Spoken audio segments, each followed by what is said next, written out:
and welcome to the Mile High Podcast. I know it's been a hot minute since we've seen you here. We definitely had some shows planned over the last couple weeks that we've unfortunately had to cancel, and for good reason. Unfortunately, last week, our buddy James, his father unfortunately lost his battle with ALS. He fought just valiantly for over almost 3 years. James was saying, and ALS is one of those things where once you get the diagnosis, you know what the eventual outcome is going to be. But James's dad, Malcolm Dwayne Castle, fought like a hard son of a bitch that he fought and fought to the very end. And James and his wife Mel and his brother Chris, and especially his mom Laura, they were by his side 24/7 for almost the last 3 years, and made his suffering, ease the suffering just a little bit.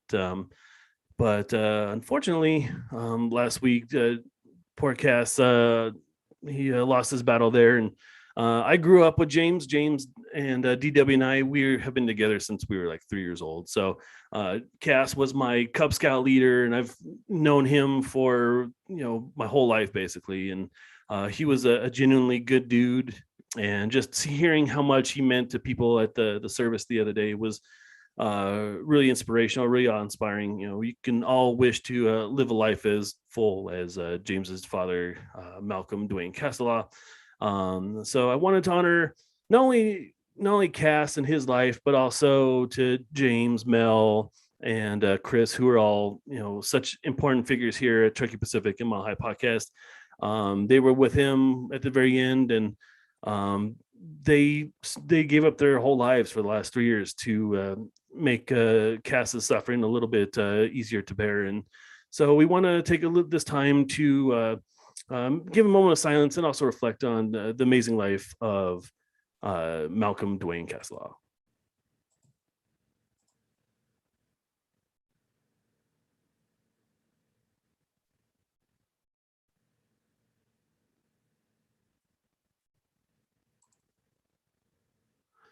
All right. Well, that's always a fun way to start a comedy podcast, by talking about dead people. But tonight is actually going to be a pretty fun show. Obviously, James is going to take a little bit of time off, but with us tonight, we are so excited to have as our guest host, we have Kim Neubauer. How the hell are you, Kim? It's been a minute. Really good. How are you doing? I'm doing well. Thank you so much for coming on with us and being super flexible last week.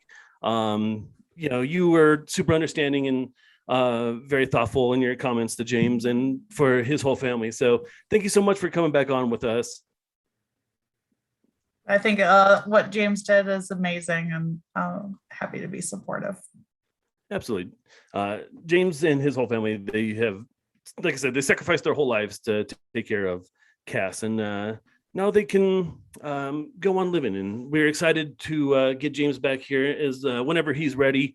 In the meantime, Kim, we love having you on, and we love to make you a big part of Mile High Pacific going forward, or Truckee Pacific and Mile High Podcast going forward. Yeah, we love having you on. You're just a fun person to have on, because you're just geeky enough to fit in with us, and you love cannabis just as much as we do. So we love having you on. So thank you so much for coming on with us tonight. Thanks. Yeah. So as is tradition here on Mile High Podcast, we always like to start off with what's new? What are you up to? Well, I've finished the cannabis that I was growing, so that's really exciting. Chopped it down a little bit ago, about a month ago, let it do its thing, and trimmed it up, and it's amazing. So that's mostly what I've been up to. I did a little traveling, got to see the ocean. Oh, you did? Where'd you go? I went to San Diego. Well, actually, I went to Monterey Bay, and I drove down the Pacific Coastal Highway. Oh, great. If you're gonna see the ocean, that's like that's a great stretch of highway to go to, for sure. Totally. Yeah. What about you? What have you been doing? Oh, my God, my life right now is full of chaos. I don't get too personal in here, but I am going through a divorce, which is Terribly unfortunate. I'm dating somebody, which I haven't dated somebody in fucking 20 plus years. So that's strange in itself. I'm in the cannabis industry, and that's been a lot of fun. It's a very different industry. I've been in restaurants my whole life. So going through life changes, going through work changes all at the same time. And it's been very, very chaotic. So yeah, life's been strange. Life is Isn't very it fun strange. to come back into dating during COVID? Yeah. It's weird. Like, so, Weird. I don't really tell people a lot of the story, but on how when you're going out dating, like being double vaccinated is like a huge selling point or a huge like relationship point. So you're like, Totally. yeah, I'm Dave. I'm double vax. It's kind of like Yeah. Vax Bachelor or something like that. That's awesome. It's just weird. It's an weird. option on all the dating apps. You can put that you're vaxxed.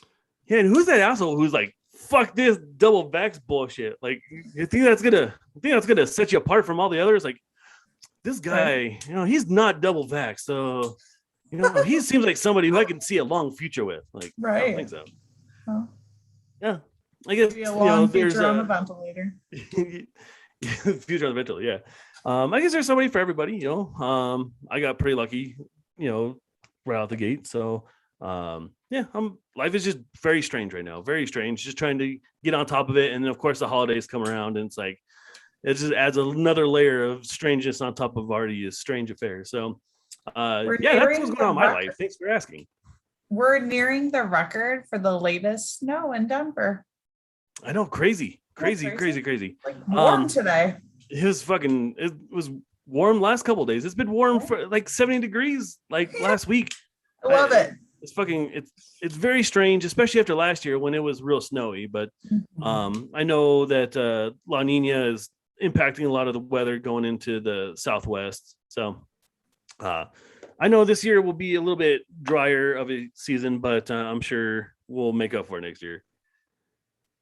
That's my weather knowledge. That's my weather knowledge coming out to get you. What else is new? I know you are no longer officially a cannabis scientist, but we are still gonna fucking abuse that title. Every time you're on here, you will be our Mile High Podcast cannabis scientist, but you are no longer a cannabis scientist. What are you up to? So that's not totally true. Okay, fair enough. Employed as a cannabis scientist doesn't mean that I'm not still a cannabis scientist. You are 100% right. Always Absolutely. Be a cannabis scientist and a cannabis nerd. I switched gears for a little bit. I'm working in IT, working at a data storage technology company in Boulder. So it's exciting. It's a new shift. It's pretty cool. Very cool. Well, I'm glad. I know you were saying earlier that it wasn't right for you at that time, and you needed a change. And it takes a lot of guts to make a change like that. So I'm very proud, very glad that you did that. It's a really exciting time to be in any industry right now, having drive, because there's everybody's making a lot of career moves right now, so there's a lot happening, and if you have a lot of drive, you can really get some interesting opportunities right now. Oh, for sure.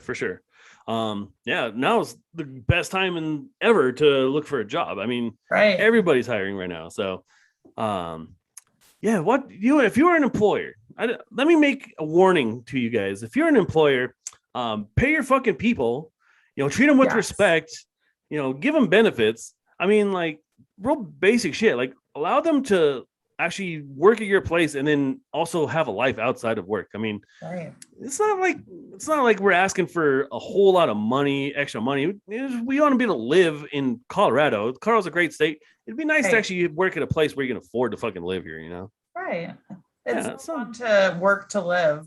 You'd like to be able to work to live and have fun. Yeah. No, exactly. Work to live, not live to work. That's right. Yeah, absolutely. So pay your fucking people. Goddamn. These companies are like losing people like left and right, and they're like, I don't know what's going on. We're paying them minimum wage, and we're giving them 2 days of vacation after their first year of working here. I don't understand what's going on. I'm like, you don't get it. Like the companies that treat their people well, have people, and the people will stay there. If you treat your people well, you pay them well, you treat them like actual people instead of just fucking sheep to do your bidding, they will actually stay at that company. You know, give them a little fucking respect and they'll respect you back. It's not that difficult of a thing. So right. Sorry. We're doing a favor by donating our time, not them doing us a favor by employing us.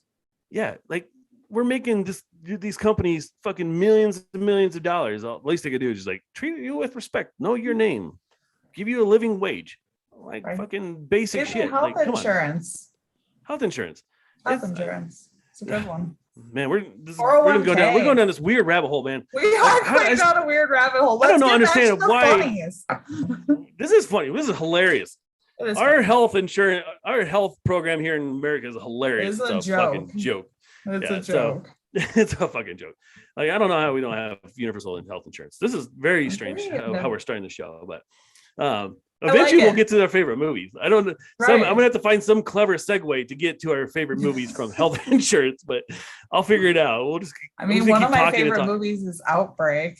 Oh, there you go. Oh man, that's really good. That's good.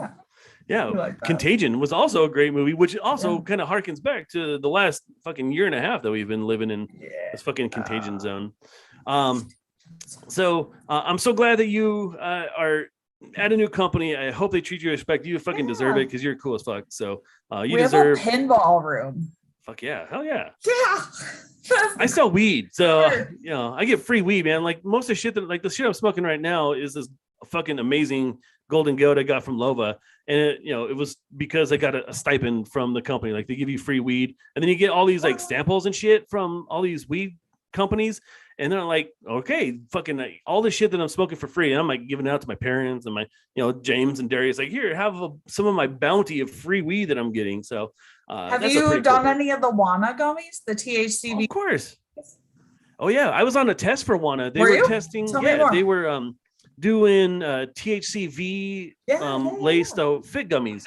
Totally. And they didn't work worth shit. And they were fucking hella expensive. Like they don't work for dick. All the people that were on the test with me, there's like probably 5 people in my company that were on this test. Like we started with one, and like the first couple of days, they were great. Like they work like Adderall almost, like you're focused and you have no appetite. And then the second day, it will, kind of wore off a little bit. And then after day 2, you don't feel a fucking thing. So I ramped it up to 2 gummies just to try to feel anything. And then like the last couple of days, like I was ramping it up to 3 gummies for a whole day and still felt nothing. And the problem with them is like, one, it doesn't really work, but it's super expensive. And you only get like 2 weeks of gummies at a time. So, you want this a minimum a month. So you're paying like $100 a month for gummies that may not work for you. So not work. Yeah. THCV is a minor cannabinoid. And so plants right now, it's very rare to get a plant that produces more than just a couple % of THCV. And so when you're making a gummy, it's an extract. So if you think about like the amount of biomass that you'd have to use to extract that much THCV to be able to be usable in the gummies, it gets crazy expensive. At Front Range, I know that, one of the products they were working on is trying to develop a THCV strain. THCV is like slightly less regulated or even unregulated. Don't quote me on exactly. Well, I'm quoting you. It's kind of like it falls into that area of like Delta 8. Delta 8's kind of unregulated. So that's kind of neat. But if you the plant process for making THCV, the plant also will then make THC. And so, those plants are competing for that compound density. Yeah. And so I totally respect the work they're putting into pulling out that THCV, but one, it makes those gummies bitter as fuck. I mean, they are crazy bitter. And like I said, they don't really work. So, I'm sure they work for somebody. They said that in their original trials that people were losing like 20, 30 pounds. I was like, that's crazy. Fuck yeah, man, I'm going to look so good. I'm like all skinny and shit. Like, nah, like 2 days later, like nothing. Like absolutely I wonder nothing. what the rest of the trial looked like, though. Like those people were probably doing other things than just taking gummies. Oh, but of course. I can imagine that Wana is not producing recreatable scientific results and all. I would also Wana is say great. Wana is a really great company. Wana just got bought by Canopy Growth Company, if they just merged with, and so like Canopy is a big player in the industry right now, and they're just buying up everybody. So I think that's a really great partnership or purchasing. I'm not sure exactly how their that's weird. stuff works. The whole industry is weird because like you can't like Wana isn't Wana. Wana is a mixture of other subsidiaries that come together to make Wana products, but because of federal tax and financing, like they can't be Wana Cannabis Company. They're like there's a holding company, and then there's a different company that oversees that. Like my company goes by like many different names. I mean, yeah, ours did too. You just can't. You just cannot be Lova Canico. You have to be a bunch of different shit because otherwise it's money laundering. And banks are fucking ruthless. Banks don't give any fucking. They don't give one shit about if you're a cannabis company and you employ thousands of people. If they fucking sniff out that you're a cannabis company, they will shut your fucking bank accounts down, just like they did in my company a couple weeks ago. And they like fucking found out a bunch of our accounts, shut them down. So we had to like move shit out to a different account. I mean, yeah. I probably shouldn't be saying that, but I'm a little high, so I don't really give a shit, right? It happens. So Front Range is a hemp company. I know they're working to move into the cannabis space, but so hemp is federally legal. You can do hemp research. You have to register with the Department of Agriculture in Colorado to do hemp research and stuff. But when you reach out to vendors, scientific vendors specifically, if they even think that you're working with cannabis, to prove that it's hemp you're working with and show your Department of Agriculture licensing, they won't sell to you. So like tons of, I had, supplies hard to get with COVID. Every industry is hit with supply chain issues right now. Whether it's packaging or, in science, it's hard to get pipette tips. It's really hard to get tubes. Anything that might be for doing like genetics work is hard to get right now. And when you finally find a vendor who has stock and then they won't sell to you because they think you're a cannabis company, stuff bananas. It's crazy. It's legal in more than half the states now. Like 3/4 of the states at the minimum medical marijuana. And we still can't fucking get past these archaic fucking tax and finance laws. I mean, come on. This is the 21st century. Let's fucking get this shit moving, for Christ's sake. And you got Colorado here just like chambered in by 2 illegal states, Utah and Nebraska. And what's crazy is that Oklahoma is a legal state now. I mean, James will tell you a story about he got fucking put in jail for less than a gram of weed. It was like a little bit of shake in the bottom of a bag, and they fucking threw his ass in jail. And now they're a legal state. I mean, like, red, it doesn't matter if you're red, blue, purple, it doesn't give a fuck. Like, weed is weed, man. I sell weed to old fucking grannies and like 21-year-old dudes that look like they're fucking rolling gangsters outside. I mean, like, everybody, probably 18-year-olds who have health conditions as well. Absolutely. A full range of people who can benefit from cannabis use.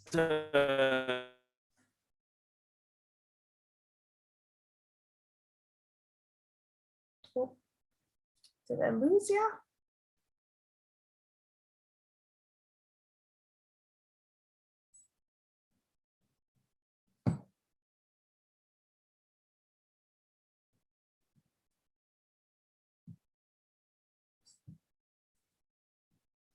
Okay, well, looks like we might have lost Dave, so hopefully not, guys.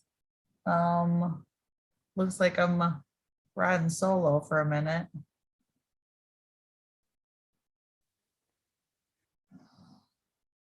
Yeah. Kim, are you there? I'm here. Oh my God. It always fucking happens, dude. I have like the worst fucking internet in the history of fucking internet, man. I swear to God, I could have a fucking flawless internet going up into the show. And as soon as the show starts, man, it's just like fucking lagging out and kicking me off and shit. I feel so bad for you because you're like, I don't know what the fuck just happened to this motherfucker. Oh, it's okay. Yeah, so I apologize. I've been on Zoom meetings for like a year now. Like totally used to everybody having technical difficulties. It's like you get the Zoom pause face where it's like, I know. My friend Ryan's like, why is it always freeze on an unfortunate face? And I'm like the worst. I'm like, I always have the like fucking worst freeze faces in the world. absolutely. I know, it's terrible. I don't even remember. I was like on such a rant. Then I saw you freeze. I was like, fuck, I know I froze. And I didn't even remember where I was in my fucking rant. I don't remember either. I don't remember either. Weed. It's Dun, great. dun, dun, dun. Should we All try right. please? Well, let's talk about what you're watching. Have you been watching anything lately? So no, I haven't actually been watching. No, that's not true. I That's like a started prerequisite for coming on the news- show. You got to watch something. the new season of Big Mouth. I started watching, and that was off the chain. That show makes me so uncomfortable. Why? I don't know, just like I mean, it's just how real it is about puberty. Do you know what show I'm talking about? I do. It's a cartoon on. Yeah, it's like Hulu, a cartoon about puberty, and so it's a bunch of kids talking about jerking off and getting boners. Like they're like going through puberty, and it's it hits home to like, we all went through puberty, and it was so uncomfortable. And it's like that show is that level of uncomfortable. Yeah, right on. I've heard really good stuff But about I love it. it. Yeah, it's by the Bob's Burgers peoples, right? I'm not sure, but it's Nick Kroll is like one of the main characters. And then the female hormone monster is the chick from Idiocracy, like I always forget her name. She's in a couple other things. I think she was like on Saturday Night Live recently. But like she was the chick that got, forwarded in time. I have no idea who you're talking about. Idiocracy. Anyway. Oh yeah. I think I can't remember her name. Yeah, I can't remember her name. This is why we have IMDb now. We don't have to like remember people's names. As long as you remember the title of the fucking movie, you can Google it or go on IMDb. Who the fuck? You don't need to remember that shit. Right. Same with like phone numbers and addresses, man. I was out without my phone a week ago, and I'm like, I don't know who to call. Like, I know my parents' phone number, but I don't know anybody else's phone number. It's all in my phone.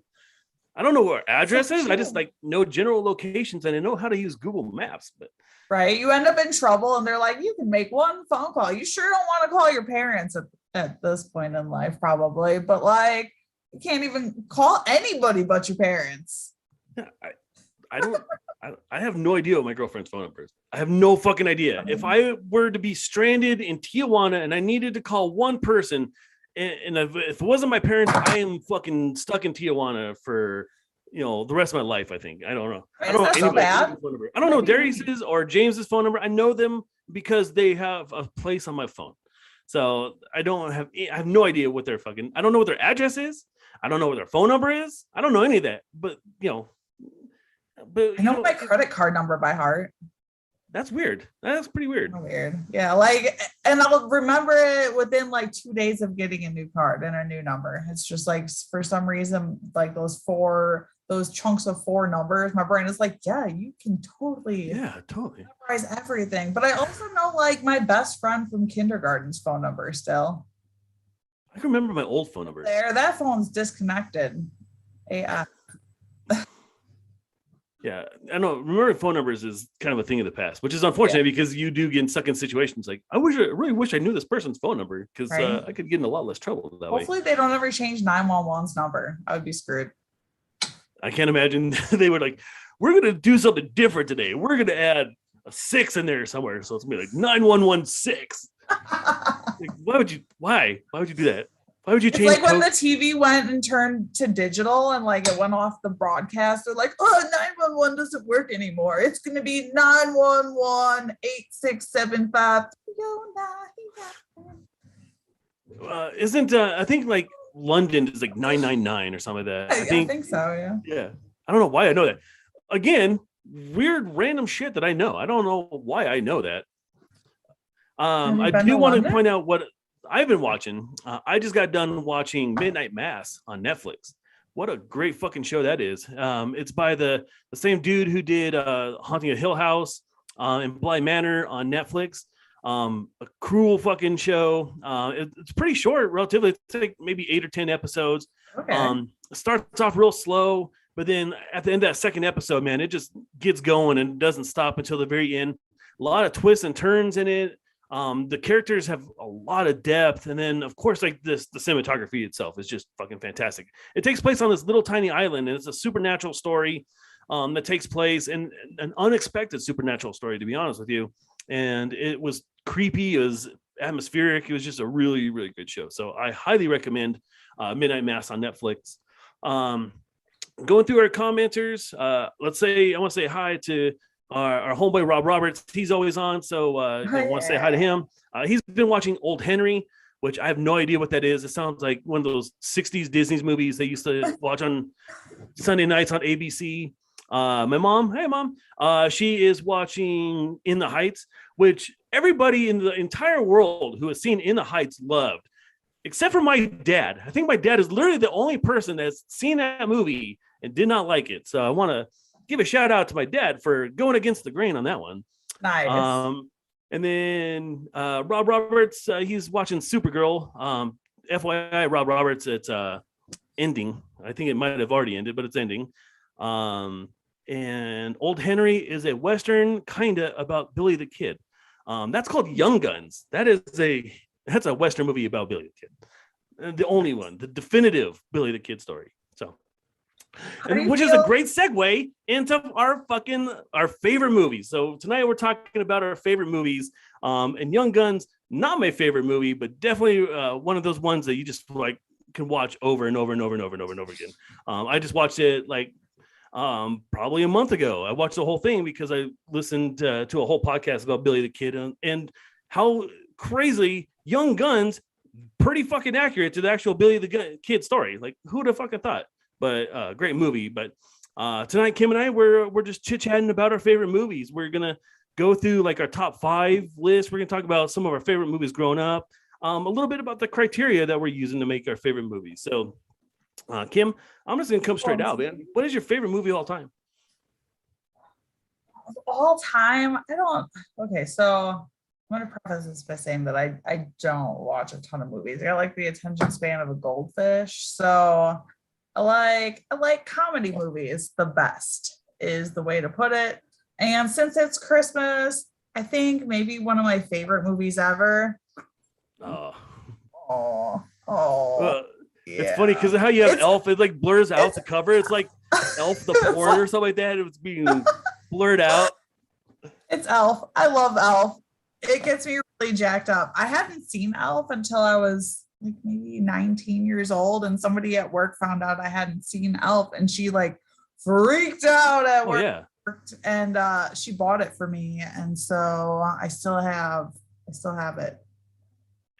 Elf is a great movie, and you know I break all my movies. Like I have like my list of favorite movies, but then I have like my favorite movies in per genre. I watch a shitload of movies. If you guys have ever watched, easier for me to do. Yeah, genre favorite genres. It's so much easier. Like I can't pin down my top 5 favorite music like albums of all time. Like I just can't. It's an ever evolving list. But sure.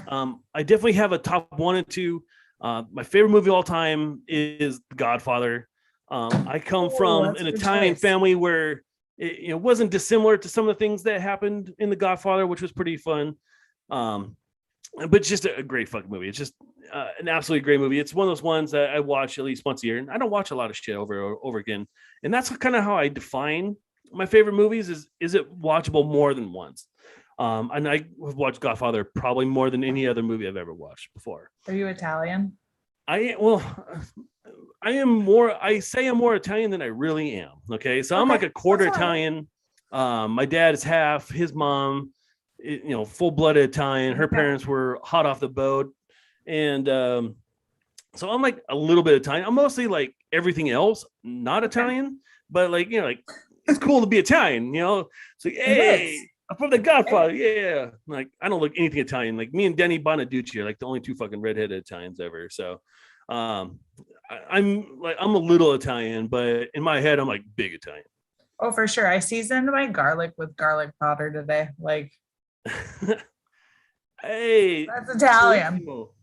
No, it was fun though. Like, I have a real big Italian family. Like, Yeah, I might be a quarter Italian, but my family is fucking massive. So I have like, at one time there was like 11 or 12 of the grandmas and, older uncles and shit. And then like they fucking, they're old school Catholics. And so they made many, many children who in turn made many, many children. So my family is absolutely fucking massive Italian family.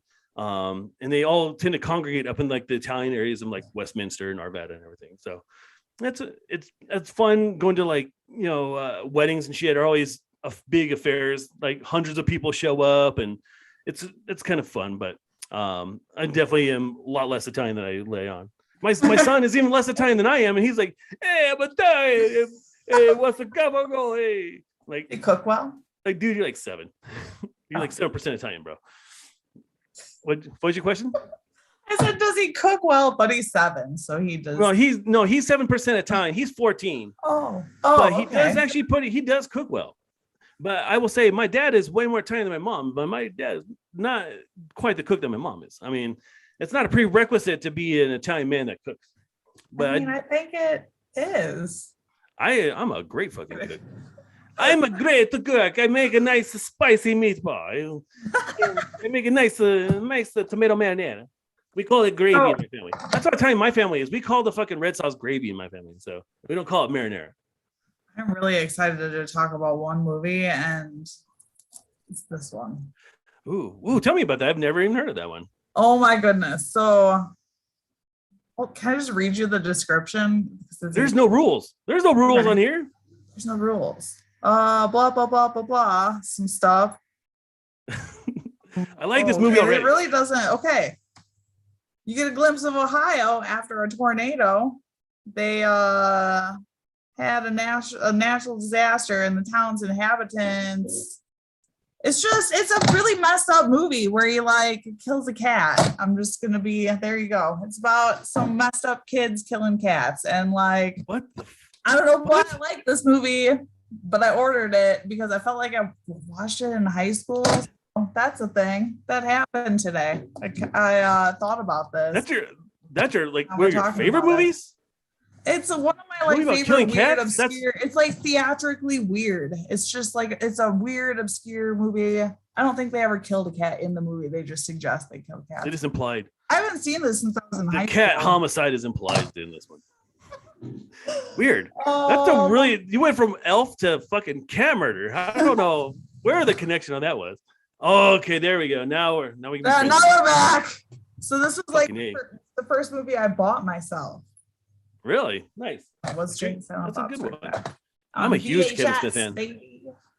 Oh, I had Clerks and Mallrats on VHS. I watched that shit every night when I went to bed, man. I am a huge fucking Kevin Smith fan. Met the guy, fucking nice as can be, super polite, super just like genuinely kind to his fans. And that made me love him even more. But I love his fucking movies, even like his like the ones that people pan like yoga hosers and shit. I love those. I think they're all fun. Tusk is like one of my favorite horror movies of all time. It's a crazy fucking movie about a dude getting turned into a walrus, but it's a good movie. Red State, one of the best horror movies that you can see. Yes, Red State. Red State's fucking great. Wait, tell me about this Tusk movie. You haven't heard about Tusk? No, what is this? My parents have seen Tusk. I'm so excited. Okay, so Tusk is a movie. So a little bit of background because I'm a fucking Kevin Smith nerd. Yeah. So Kevin Smith stopped making movies after Cop Out, and he got booted off a Southwest flight because he was too fat to fly, and then he got panned by Cop Out, and Bruce Willis was a real fucking prick to him. So he decided to just do podcasts and Q&A things. Yeah. And so on one of his podcasts, him and his co-host Scott Mosher, they're talking about this. Some dude like called in, or they came across a story about a guy who would he'll let people live in his house for free, but they have to dress up like a walrus. And like in order to live there rent free, they have to like dress up like a walrus and like hang out with this guy. And so they started like they took this and just like they started like doing the what if kind of game, like what if they did this, what if they did this, and then at the end he's like, if you want me to make this as a movie, tweet me at #TuskYes or Tusk no. And so his audience told him that he should make this movie. So it's literally about this fucking podcaster who goes up to Canada and he sees this weird ad, like you need to dress up like a walrus. And so he goes up to this house, and then this super fucking creepy guy literally starts torturing this guy and turning him into a walrus. And I will not spoil the ending, even though it's like 15 years old. Let's just say it pretty much ends how you think it's going to end. It's a very strange, but it's a very good movie. I highly recommend Tusk. My mom says Tusk is the oddest movie she has ever seen, which is high praise from my mom. Okay. I like that. Have you seen the Smodcast where they like animate? Oh yeah, cast? Yeah, it was a Smodcast. Okay. I thought that's what. Okay, yeah. So, So wait, is Tusk a Smodcast? It's an animated? Well, no. Well, Tusk was actually born from a Smodcast episode. Yeah, but then is it live action? Well, it's a real movie. It's an actual movie. It has Justin Long as the main guy. It has fucking the kid from Sixth Sense in it too. Haley Joel Osment. Yeah, Haley. Yeah, he played a friend in there. He's like Michael a grown Parks. Man now. He is. He's a round boy like I am. So him and I can get along. It has the fucking Michael Parks. He just died not too long ago, but Michael Parks was in Red State. He was in Tusk. He's been in From Dusk Till Dawn. He's had some really great parts, and he was really, really good in Tusk. He made the movie himself, so it was really great. So if you have not seen Tusk, I highly recommend it. I'm gonna stop in real quick. We got a bunch of people telling us about their favorite movies. My mom has a whole list of a bunch of them. Silverado, which is great. Sound of Music, which is boring as fuck. Godfather, which is great. Dance with the Wolves is great. Wyatt Earp, pretty good. The Missing, I think that's pretty good. Camelot, super fucking boring. My mom would make me, like, when I was sick, when I was in school, and she had to stay home with me, she would like really test to see if I was sick or not. If I'd watch these musicals with her, Camelot was definitely by far the most boring of them. Rob Roberts, Goodfellas, fucking great movie. I love Goodfellas, man. That's a great movie. I think Martin Scorsese just does an absolutely great job with mob movies. I think even better than Francis Ford Coppola, because Francis Ford Coppola made Godfather 1 and 2, and then after that, Godfather 3 was garbage. Casino also was great. Yeah. My mom came in. She's like, yeah, it's a true story. She forced fed me musicals. Some of them were pretty good. I'll be honest. Some of them were pretty good. None of them made my top movies list here.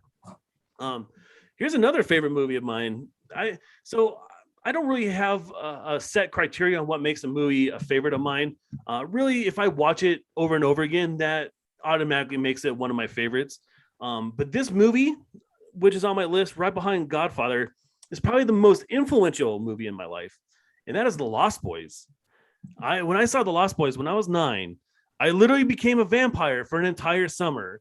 I am obsessed with vampires because of Lost Boys. I just wrote a book, and I have a vampire that my son drew for me. Like, I am fucking Lost Boys is probably the most influential movie I've ever had in my life. Ever. Yeah, ever. I have always wanted to be a vampire when I grew up. That was like my career aspirations. Unfortunately, so is your favorite vampire movie? I'm sorry? Is your favorite vampire movie then as well? I would say absolutely. Yeah, favorite. Yeah, absolutely. I've seen some great vampire movies too. Like, Dracula, Francis Ford Coppola's Dracula is great. I think one of the most underrated movies, and I'll consider made for TV movies, favorite movies too, Salem's Lot. Fucking a great vampire movie. If you like vampires, that is a fucking great vampire movie. Do you have any influential movies like that you've seen?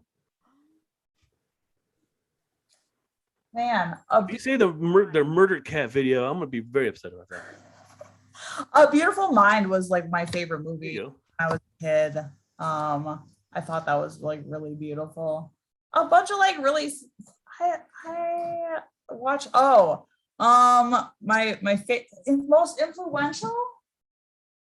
Yeah, probably like A Beautiful Mind. Well, you are a very smart person, so I can definitely see where you would. Yeah. The movie was just got me real good when I was younger. Yeah, you're pretty young. Like, it came out when I was an adult, and you were much younger than me, so I'm sure you were like. I think I was in high school when it came out. So I feel so old now. I feel so old.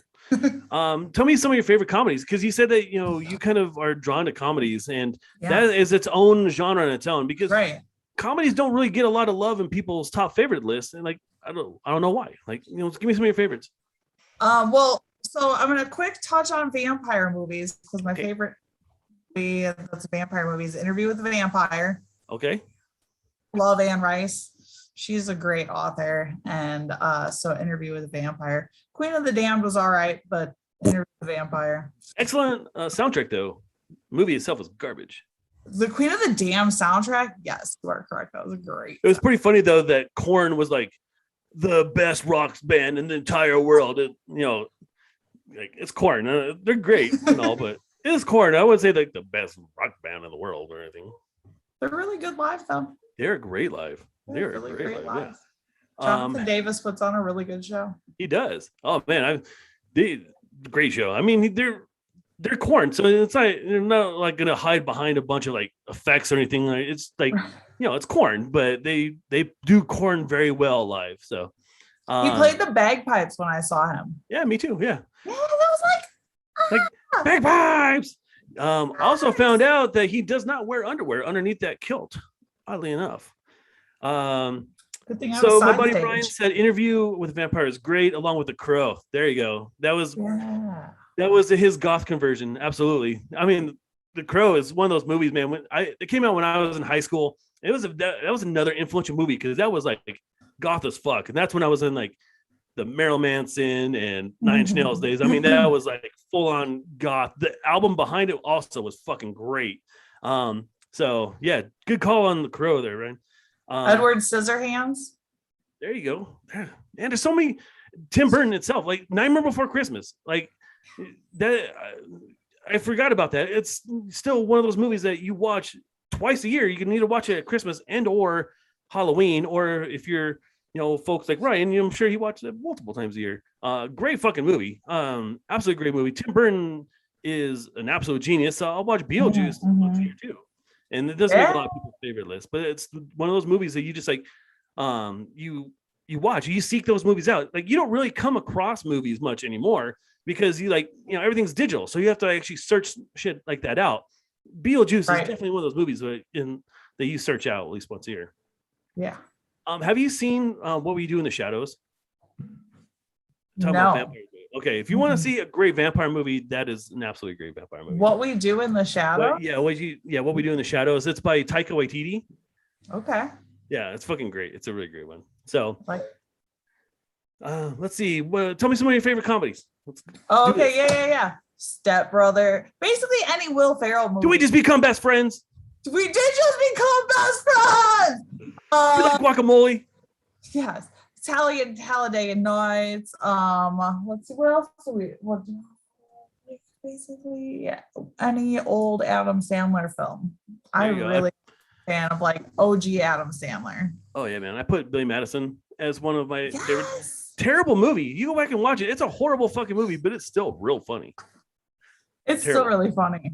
It's hilarious. It ages well. Half Baked. Very Half-Baked. Is that your favorite any of the stoner Broken movie? Lizard stuff? What was that? Is that your favorite stoner movie? Half Baked or Super Troopers. Okay, there you go. I'm tied for those two. Those are. See, I'm Friday all the way. Like I love Half Baked, dude. But I am yesterday. Yeah, Friday's still one of my favorite. I'm still old enough. Like I bridge the gap between Cheech and Chong and then like the new stoner comedies with like Seth Rogen and stuff. So Pineapple Express is a great stoner fucking movie. I mean, like I fucking sell Pineapple Express in my store as we speak. So I mean, great stoner movie. Those Cheech and Chong movies super underrated. I don't like you see a bunch of kids wearing Cheech and Chong shit. I'm like, how many of you kids have actually sat down and watched a Cheech and Chong movie? They will forever be grateful if they ever sit down and actually watch a Cheech and Chong movie. Right. Some of my favorite comedies, The Jerk, Steve Martin. Have you ever seen that one? Nope.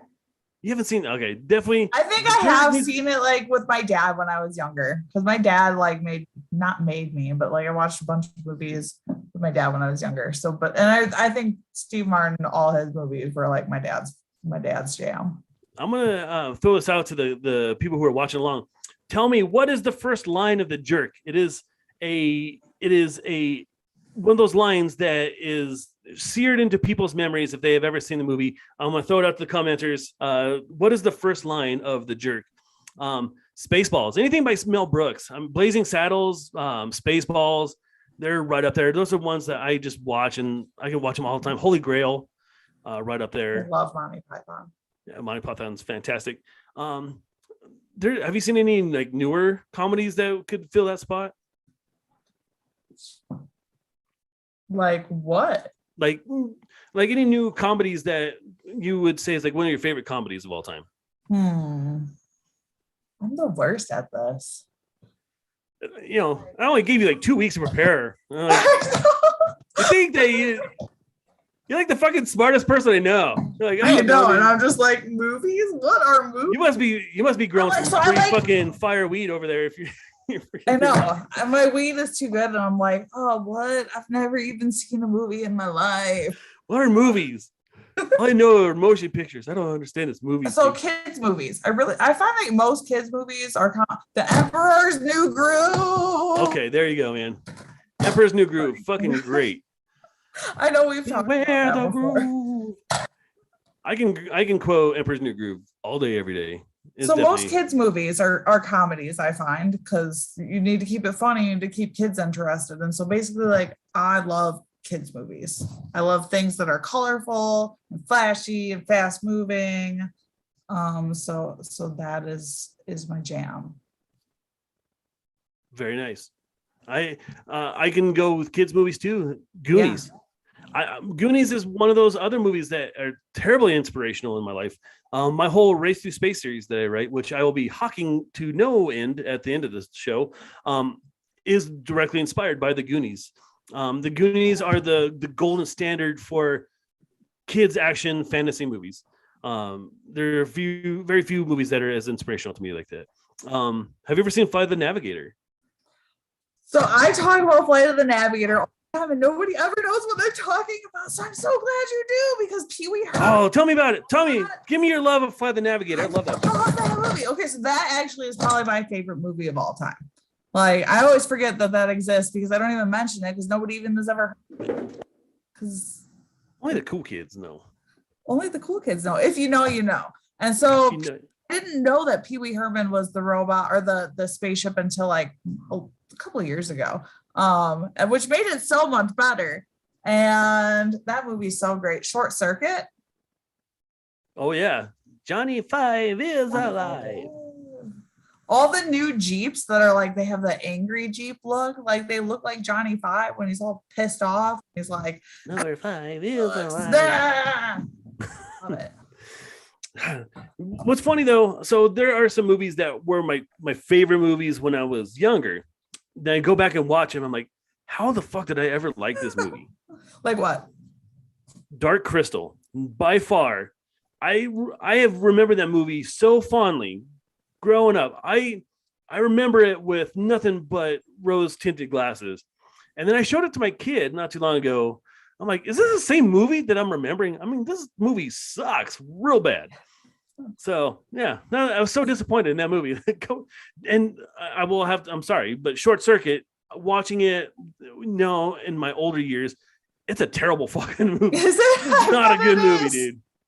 It's not. I bet it is. I don't think I thought it was terrible. I thought it was so bad. Flight of the Navigator, when that kid, like, one of the like the biggest memories that I have is when that kid like hides in the food robot to get to the spaceship, because he's like, here's the spaceship calling him, and just Flight of the Navigator is great. That one still holds up, and I think Disney Plus is actually going and redoing Flight of the Navigator. They're rebooting it as a show for Disney Plus. So I have high hopes. Yeah, an actual show. I don't know. Well, I don't know stuff, but if they're gonna invest in something, might as well do Flight of the Navigator. It's true. People, yeah, for sure. I don't know how they could make it into a show, but like, I'm curious I hope It's Disney Plus. They can do no wrong at this point. do whatever they want. I totally forgot that Sarah Jessica Parker was the girl helping the kid escape. Remember that? Yeah. It was like her square pegs time of her career. Let's see. How about some sci-fi ones? Are you into sci-fi? I am into sci-fi. Tell me some of your sci-fi favorites. Okay, so I'm gonna disclose something publicly that. Ooh, I like confession time. Well, this is confession time. I've never seen Star Wars as an adult. Get the fuck out. Get out of here. Wouldn't. It's just that I haven't. That's fair. I just haven't. I'm gonna need to like put them on and watch them. I'm old enough that it's like my nerd card gets revoked every time I think about it. And I think I'm at revocation year 8 or so. And like it's just not good. That's okay. We won't hold that against you. You be you. I don't care if you haven't seen Star Wars, you be you. So tell me, instead of Star Wars, what did you fill your sci-fi inner person, your nerd with? The Fifth Element. There you go. All right. Good call on that one. Yeah. I was just talking about that the other day. Let's see. Sci-fi movies. So like Avatar was a sci-fi movie kind of, but of course it is. Dances with wolves with blue people. Dances with blue wolves. Dances with cat people. Let's see. Sci-fi movies. I'm literally looking this up on my. You can do fantasy too. Like I'm not huge into like fantasy, like reading fantasy. There you go. Fuck, man. Harry Potter. I've seen most of them. Wizard, and then Harry Potter. I'm sad. I'm disappointed that J.K. Rowling got canceled. Not that she was part. Just that is even a situation. I'm sad, but those books and those movies were phenomenal. Absolutely. So here's a weird story about Harry Potter. So I always thought Harry Potter was just for kids, not really into it. And as you can tell, like as I put my arm here on the camera, you can fucking see I have a Deathly Hallows tattoo on my arm. Nice. I have a Ravenclaw, my son as a Ravenclaw on my arm. It was one of those books that like I didn't pick up. My son actually was like, "You should read this book." My kid was like 7 or 8. He's like, "You should read this book." I'm like, "Okay, I'll read it." And then I don't read the books. I listen to the audiobooks. And the fucking narrator for Harry Potter was absolutely incredible. He not only were the books great, but then he brought all these characters to life. And like I just fell in love. I fell in love with those books. And I reread Deathly Hallows once a year. I don't really do like reread books. Like once I'm done, I move on to the next one. But Deathly Hallows and Neverwhere by Neil Gaiman, I read at least once a year. But even to this day, like you said, it's unfortunate that J.K. Rowling ended up being like the kind of person she was. But I can be one of those people that can separate the art from the artist. Sure. There's a lot of people that have done really terrible things, but the art that they produce is fantastic. H.P. Lovecraft, prime example. Sure. Fucking stone cold racist, but still produce some great works of art. So, Harry Potter is great, and the movies are great. They did a great job with the movies. And the movies were my introduction into the books. And there's no caption in the books. They're just full of detail and shit. But they did a great job on the movies, and they did it consistently. They did fucking 8 movies, and they did them all really consistently well.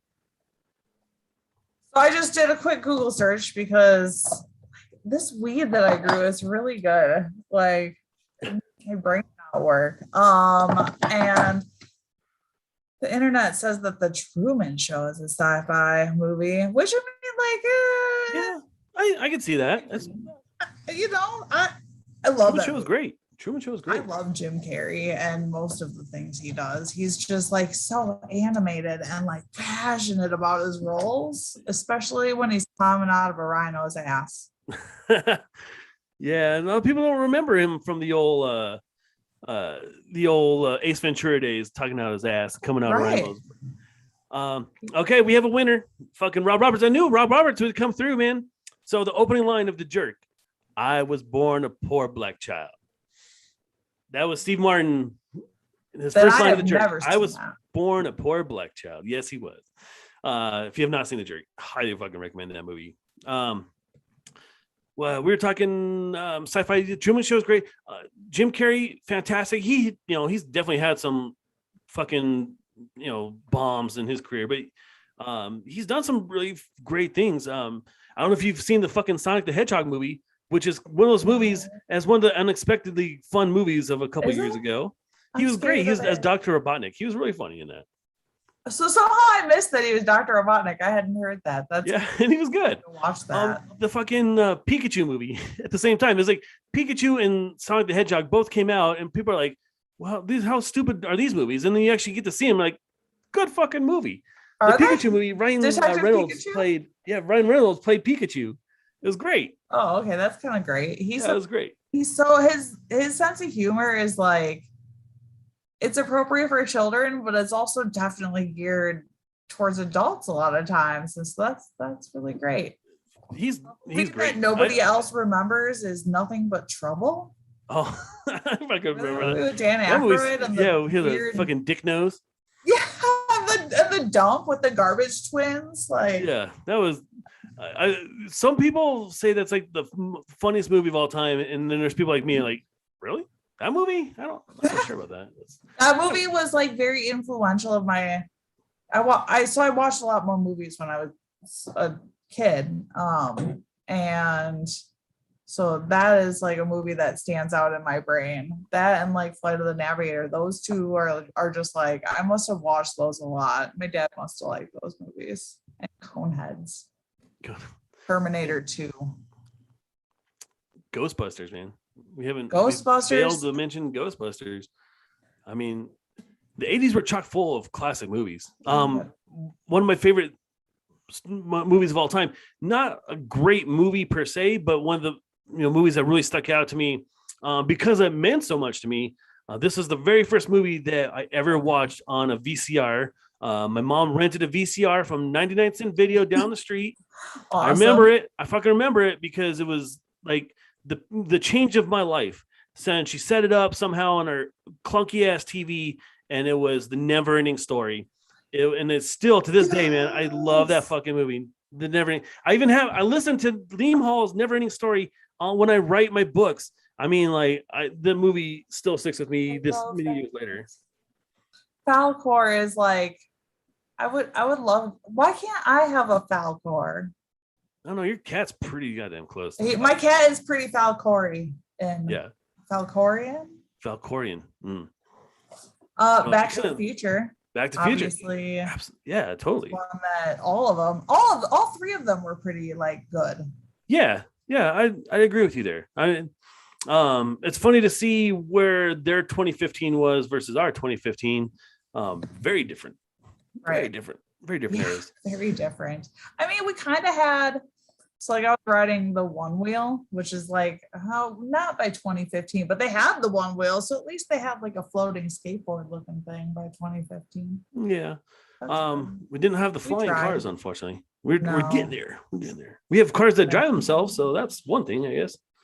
Do you like anime? I'm not really into anime, but I know there are some people are just like super passionate about anime, and I can definitely see where anime Studio Ghibli movies also those are amongst people's favorites. The Song of the Sea, I had never seen a Studio Ghibli movie up until my girlfriend said this is like one of my favorite movies. Song of the Sea is fucking amazing. Studio Ghibli movies are absolutely amazing, and along with anime. So what are some of your anime favorites? One of my favorite anime movies is called Paprika. Yeah. Tell me about Paprika. Paprika is this film, and it's a sci-fi psychological thriller is what Wikipedia calls it. Sorry, I'm not very good at like recalling these movies. And so there's like this device that goes into your brain that this company is like designing in Japan, and it gets loose, and like there's like people getting trapped in this dream world. It's definitely in subtitles, so it's like kind of harder to follow.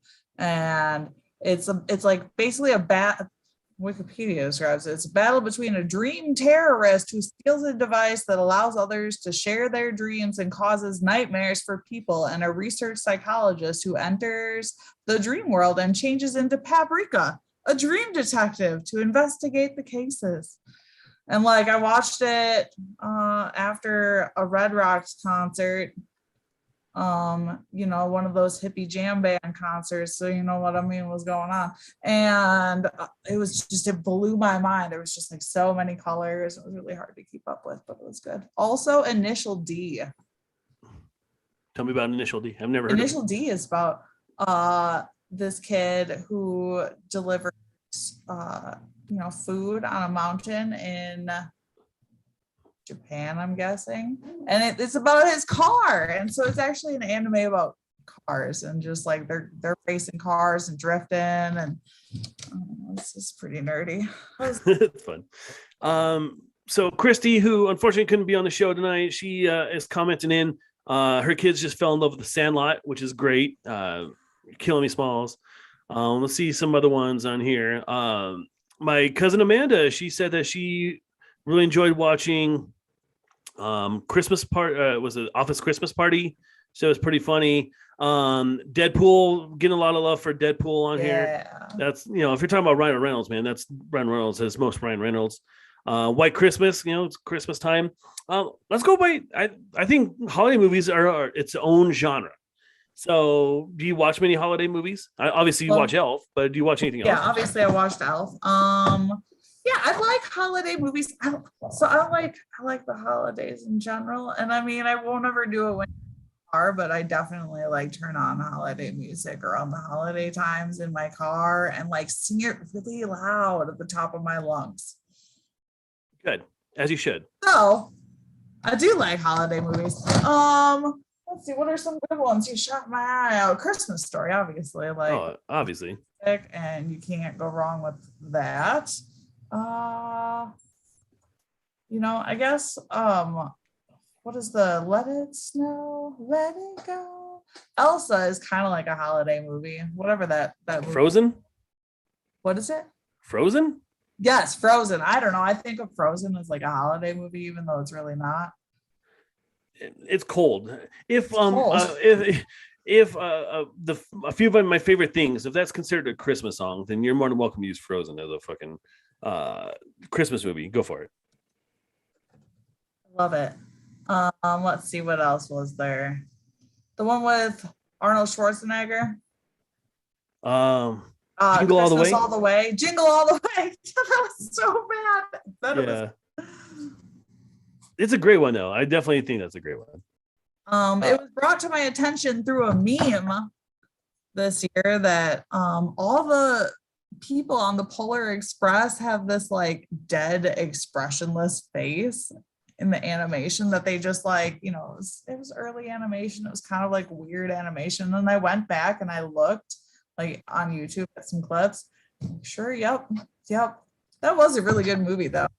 Yeah, it was. And the fact that it was like all Tom Hanks, it was like the Tom Hanks movie. It was all Tom Hanks all the time. So I love Christmas music or movies. I love Christmas music too. Like I've already been listening to that plenty. But Christmas movies is kind of my jam.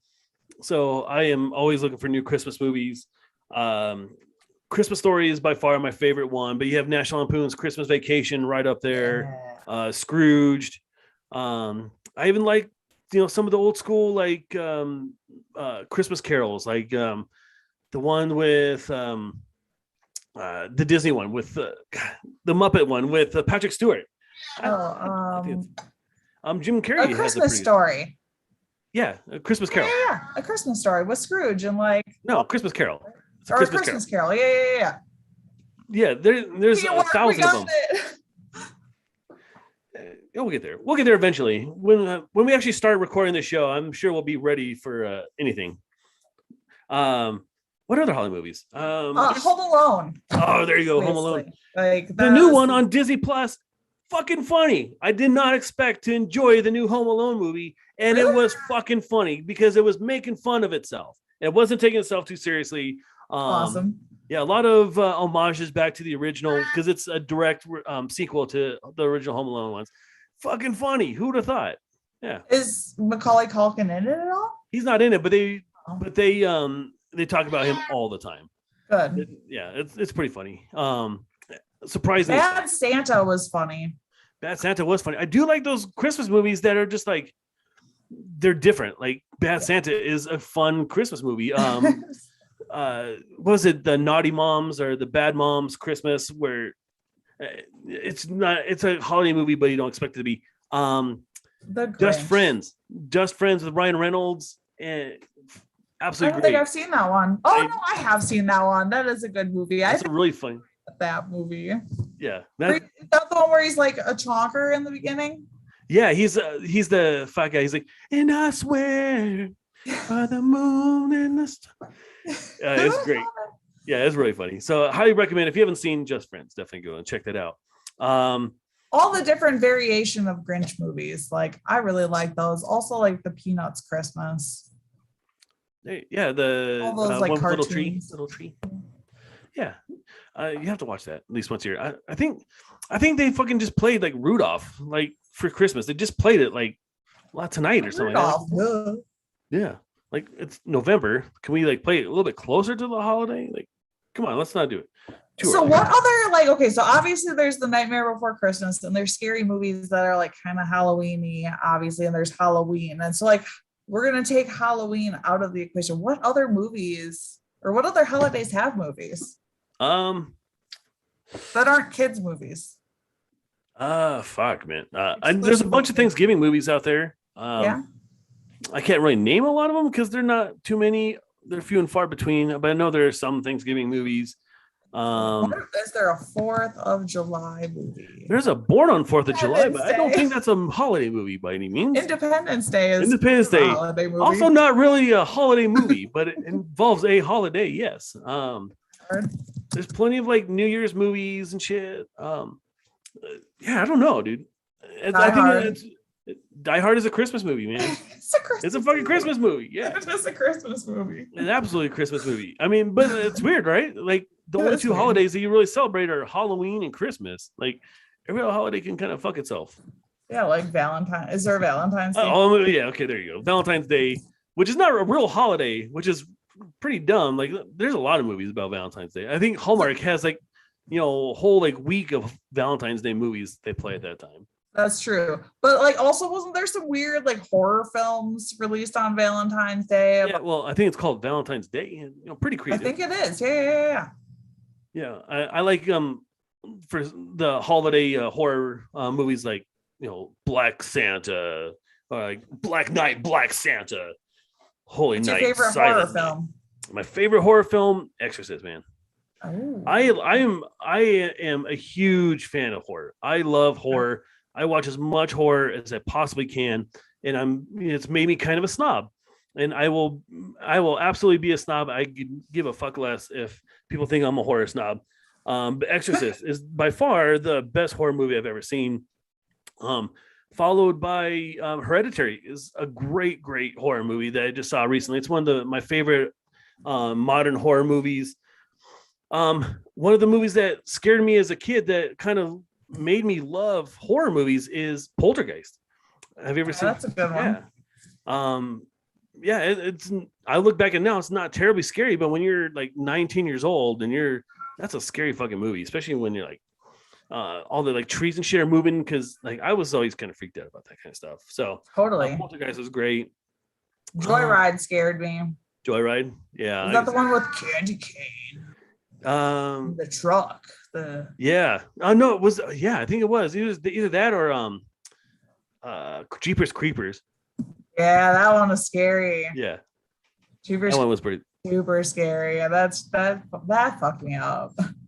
Yeah, there's like scary movies and then there's like fucked up movies. Like I do like, I don't consider like gore movies like horror movies. Movies like Green Inferno or Hostel.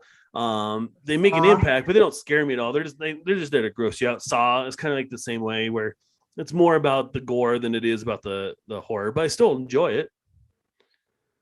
Hobo with a Shotgun. Have you seen that movie? No, what is that? I don't. It's one of those movies that I like randomly saw back a long time ago. Let's read what Wikipedia has to say about it. Yeah. We're getting a lot of love for Miracle on 34th Street in the comments, and Rob Roberts said Born on the 4th of July was one of the worst movies ever. I couldn't even get through it. I was fucking boring as shit. But kind of on the other end, it's Forrest Gump. They can kind of relate. Forrest Gump is a great movie that, kind of deals with some of the same subjects as Born on 4th of July. We're kind of running low on time here. I mean, we busted through a ton of movies. So we busted through so many movies. And that's what's hard. Like, these are all considered my favorite movies because, like, I enjoy these fucking movies and I watch them over and over again. And there's plenty of movies that I've seen that I really like that I'm not going to watch again. But I want you to give me just like a handful of movies that you think people should definitely watch because you love them so much. Finding Nemo. Okay. Hobo with a Shotgun. You should definitely watch that movie. Josie and the Pussycats. I love the movie. I know I'm lame. It's good. There's no being lame. Don't ever apologize for liking shit like that. I love the things I love. They're weird. If you haven't seen Dark Side of Oz, see it. Like, it syncs up, people. The Dark Side of the Moon by Pink Floyd and The Wizard of Oz. It syncs up. It syncs with a bunch of other movies too. Yeah, funny story about that. So James, DW, and I, we rented a house up by you. You were supposed to be there that night when we were fucking rented that house and we were tripping a bunch of mushrooms. And we were having a great time laughing. And all of a sudden, James busts out the Dark Side of Oz. He puts on the Oz and then he syncs it up with Pink Floyd. And it was like such a downer. Like, we were laughing the whole night. We've been watching funny shit all night. And he just puts this on. I'm like, this is a real downer. Like, who enjoys this? Like, if you're on mushrooms, tripping on mushrooms, like, you want to laugh. You don't want to be like, Wizard of Oz. That's fair. That's totally fair. Great night, though. It was a great night. We missed you. You would have had a great time hanging out with us. Next time. What else? You name so much that I have so many fucking movies, dude. You have no idea. Scott Pilgrim versus the World. Yes. I love Edgar Wright movies. I absolutely love Edgar Wright movies. Baby Driver is definitely one of my top 10 favorite movies of all time. Last Night in Soho, that just came out, a great fucking horror movie. Edgar Wright just does a great shit with his movies. Into the Spider-Verse I love Spider-Man. Always grew up loving Spider-Man. It's my favorite comic book movie.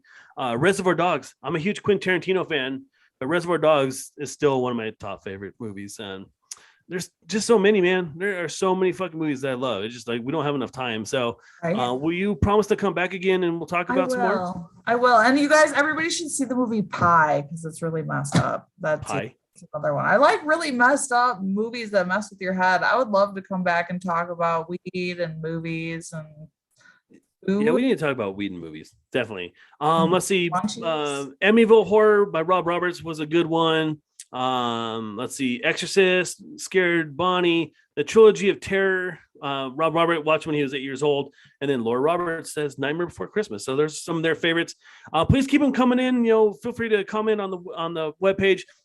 This show will be up on Spotify and SoundCloud, hopefully in a couple days, so we can go and continue the conversation. Then, Kim, I want you to, do you have anything that you want to hawk while you're on with us? Or is there anything you want to talk about? You have an art show coming up, right? Yeah, so I'm going to talk about that art show again. So there is a coffee shop in Boulder. It's called Ampersand, and my cat is also really excited. You have to show your cat. We talked about this at the beginning. Like, you have got to show your kitty. Come here, Bean. Come here, Bean. His name is Mr. Bean, and this is his chunky boy self. He's a good boy, and big fucking cat. Amazing, and he's 15 pounds. So we're gonna definitely plug him. But Ampersand Coffee in Boulder has artist residents that come and put their art up for a month at a time. So the month of January, I will be their resident artist. And so that's over on Odell Place, which is off of Lookout Road in Gun Barrel. And also they support like women in coffee. And so a lot of the farms that they get their coffee from is sourced by like women-owned farms. And so they're a really great organization, and their coffee is the best coffee in Boulder. So you should go there.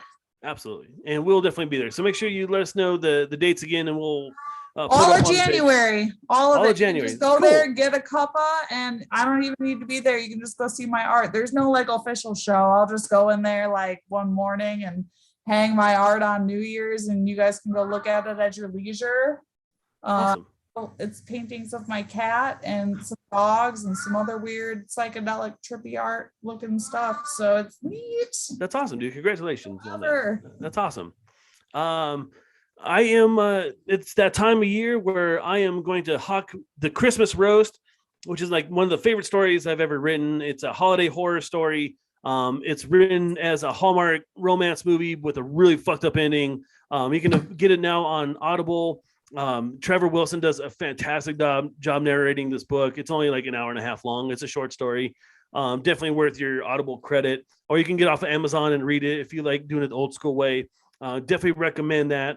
But also because I am a whore to my craft, make sure that you go and pick up the Race to Space Event Horizon 2. I just am polishing off the very last Race to Space book.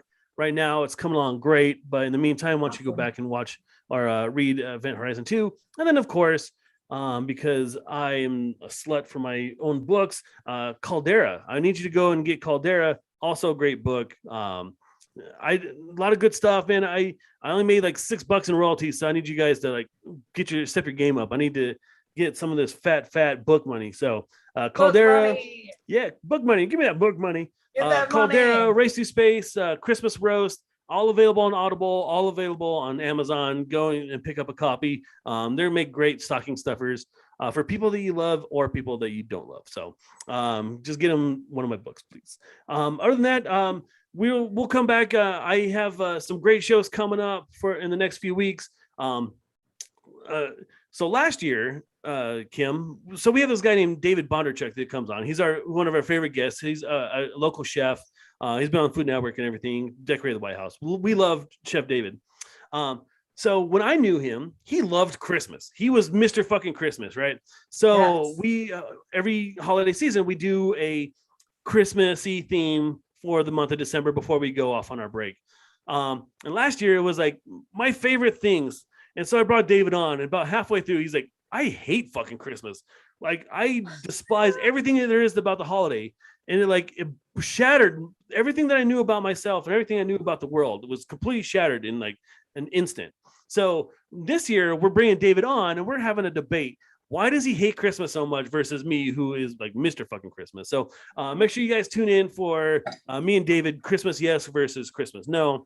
Right. Hopefully we'll bring James back for a James's game. I know he's itching to get some James's games going again. But our holiday series will be starting up here in a couple weeks. I think we're taking off one more week, and then we're going to start back in with our holiday series. But we definitely want to invite you back on, Kim, because we love having you on. We definitely need to. Yeah, we have a lot of shit coming up in the second half of our season. Kim will be back on with Courtney. We're doing some more Ask the Expert episodes. And we're going to branch out. Like, we're going to go with some crazy, like, we're talking a lot about sci-fi. We're talking a lot about comic books and stuff in the next half of our season. So, we have a lot of good stuff coming up at the end of the year or over next year. So definitely pay attention. Come to Facebook, watch us on YouTube, and on Facebook, we're available. You can go to Twitter and Instagram, but I'm not even going to give you those names because I don't ever check that shit anyway. Just go to Facebook. I read all the comments on Facebook. I haven't been on the Instagram in probably 3 months. So I'll be completely honest with that. If you want to throw a couple bucks our way, if you like what you saw, please go to our Venmo at Chucky Pacific 303, throw a couple bucks our way, which leads me to, I want to thank Paul and Betsy Hawkins, who are our season sponsor. And my Aunt Bonnie, who's watching tonight, she also chipped in, and she was one of our season sponsors as well. That's pretty much all I have. Thank you guys so much for commenting. I really appreciate all the comments on there. We have a bunch of new people who tuned in this week to see us. I hope you enjoyed the show. Any last words of wisdom, Kim?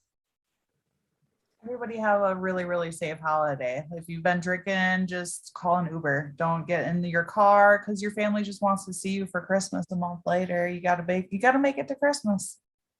I like that. That was way better than I was gonna say. Let's see if I can piggyback off that.